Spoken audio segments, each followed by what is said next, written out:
Kimchi is a fermented cabbage, like a spicy sauerkraut. It can be any kind of vegetable, but the one that I make the most is a Napa cabbage. I salt it and kind of get it crisp and take a lot of liquid out. I rinse it, and then I put in a combination of garlic, ginger, green onion, yellow onion, Korean chili flake, and then I have a vegan and a traditional. In the vegan, I put red miso paste. Traditional, I use fermented shrimp. How would you describe kimchi? Same thing. Most Koreans, they live home. First thing they miss is kimchi and rice. It's a comfort food. Growing up, I didn't love kimchi. I thought it was gross. As a Korean American wanting to be American American, you know, I wanted to eat Tortina's pizza rolls and Chef Boyardee microwave spaghetti and all the processed foods. My mom would make a dish called Kimchi Jjigae, which is kind of a kimchi stew, and it has bacon and hot dogs. So as American kids, we love the bacon and hot dogs. We love the spice that the kimchi's brought on it, but we'd push all the kimchi to the side and not eat the kimchi. And so it wasn't until years later that I fell in love with it. I was born in Korea. I was born in Seoul. My dad was in the military and he was in the Army. That's also how we ended up in Colorado because of the Fort Carson Army base. We grew up in Fountain. It was maybe not easy being Korean in Colorado when we were little. I think growing up a person of color in the time that I did, a lot of us had just confusing identities. You'd watch a movie or a TV show, most Asians, they were caricatures of actual Asian people. I mean, Bruce Lee was the only example of an Asian person that was a role model that I could look up to. I don't know that I had any other ones until I was older. But right now you've got people like David Chang and you've got Eddie Wong and you've got really strong, positive Asian role models, which I'm really thankful for because Logan can see those things and be like, hey, it's okay to be proud of my culture and my identity.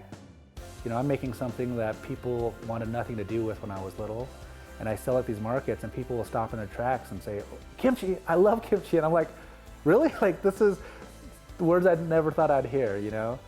It just feels so good, yeah. We got really hard time to grow up, you know. There were periods of time where people were starving and they had no food. So like, my mom always wants to make sure we have plenty of food. It's kind of like my big fat Greek wedding. It's like, are you hungry? No, okay, I'll go make you something.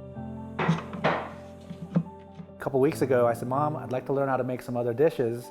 And I come down and she made everything already. And I'm like, Mom, how am I gonna learn how to make this if you already make it? I think that when I'm like, Mom, I want to learn how to make this, she hears, my son needs food, and she makes a bunch of food, you know? I think I sat down with you maybe like 5 years ago to get your kimchi recipe. A lot of grandmothers, they have recipes in their head and they've been making it so much that everything's kind of to taste. So I sat down with her and everything she threw in the bowl, I caught it, I measured it, I wrote it down, took photos, and I turned it into a recipe, and I've been making kimchi for friends for years.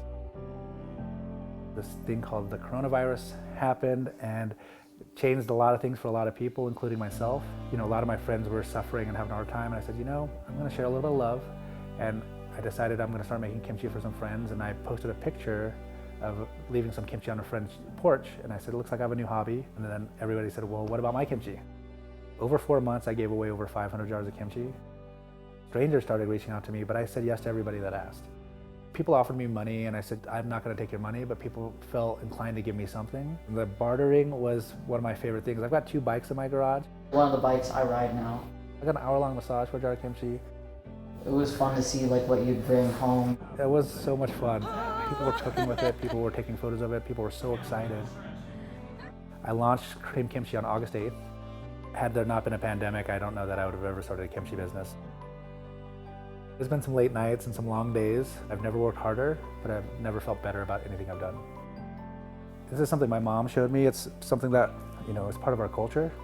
You've been my inspiration. Just, you work harder than anybody I know, and you give so much of yourself to everybody that you care about.